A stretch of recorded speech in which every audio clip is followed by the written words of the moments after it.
नमस्कार। मु आज कवि राजेश पूजारी कविता संकलन चिन्ह चिन्ह डाक कविता संकलन गोटे कविता आवृत्ति करने को जाऊँगी। कवितार शीर्षक अभद्र। कवितार शीर्षक अभद्र।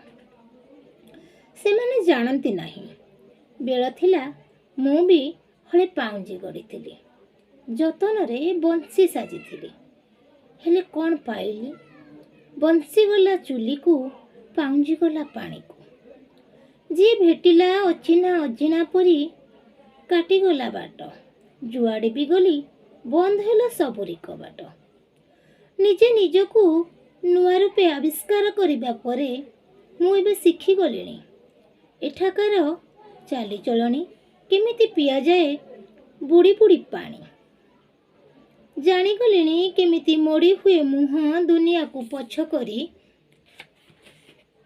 आपना हसपा कोलारे केमिति गढ़ा जाई पारे फंपा सुखर ताज नील रंगर सुराधारे भसैबा को पड़े केमिति निज निज निर्यातना खांखा शून्यता साहाଯ୍ୟ तो लंका गड़े हरिशब्द एठी ओलटा तप भांगिबाकू नाचिबे करमा गाइबे जह्नी फूल ठोठा धो बाइया धो धो सब ऋतु सरीगला परे सब ऋतु सरीगला परे निज ऋतुटे खोजती रामपुड़ीबा अर्थे आसी आंचुड़ा पाती निर्माया धूलिंक भरती कान अभद्र अभद्र बोली करती हिनिमान अभद्र अभद्र बोली करती हिनिमान केही किछि सुनंतिनी केही किछि सुनंतिनी सभिंकु हेइछि खाली कहिबार जर सेइथिपाई निजे निज भावरे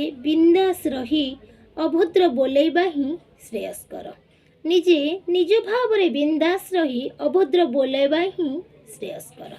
नमस्कार।